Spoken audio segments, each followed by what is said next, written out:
Everyone, ನಾನು ನಿಮ್ಗೆ ಇವತ್ತು ಅಮೇಝಿಂಗ್ ಬ್ಯೂಟಿ ಟಿಪ್ಸ್ನ ಕೊಡ್ತೀನಿ. ನೀವು ಯಾವುದೇ ರೀತಿಯಾದ ಹೊರಗಿನ ಪ್ರಾಡಕ್ಟ್ಸ್ನ ಯೂಸ್ ಮಾಡ್ದೇನೆ ಮನೆಯಲ್ಲೇ ಇರೋ ಇಂಗ್ರೀಡಿಯೆಂಟ್ಸ್ನ ಯೂಸ್ ಮಾಡಿಕೊಂಡು ನಿಮ್ಮ ಸ್ಕಿನ್ನ ಚೆನ್ನಾಗಿ ಹೆಲ್ದಿಯಾಗಿ ಇಟ್ಕೋಬೋದು ಮತ್ತು ಅದನ್ನು ಚೆನ್ನಾಗಿ ಕೇರ್ ಕೂಡ ಮಾಡ್ಬೋದು. ಬನ್ನಿ ನಿಮಗೆ ಯಾವ್ದು ಅಂತ ತೋರಿಸ್ತಾ ಹೋಗ್ತೇನೆ. First banana fruit massage. ಇದು ನಿಮಗೆ ಸ್ಕಿನ್ನಲ್ಲಿರೋ ಟ್ಯಾನ್ನ ರಿಮೂವ್ ಮಾಡುತ್ತೆ ಮತ್ತು ಇದು ನಿಮ್ಮ ಸ್ಕಿನ್ನ ತುಂಬ ಯಾವಾಗಲೂ ಫ್ರೆಶ್ ಆಗಿ ಇರೋಗೆ ಯೂಸ್ಫುಲ್ ಆಗುತ್ತೆ.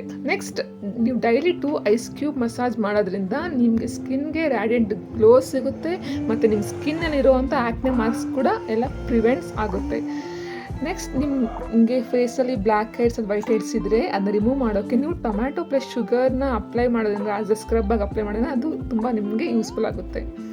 ಮತ್ತು ನೀವು ರೈಸ್ ಫ್ಲೋರ್ ಮತ್ತು ಕರ್ಡ್ನ ಪ್ಯಾಕ್ ಆಗಿ ನಿಮ್ಮ ಫೇಸ್ಗೆ ಅಪ್ಲೈ ಮಾಡೋದ್ರಿಂದ ನಿಮ್ಮ ಪಿಗ್ಮೆಂಟೇಷನ್ ಏನಿದೆ ನಿಮ್ಮ ಸ್ಕಿನ್ನಲ್ಲಿ ಅದು ಆದಷ್ಟು ರಿಮೂವ್ ಆಗೋಕ್ಕೆ ಯೂಸ್ ಆಗುತ್ತೆ.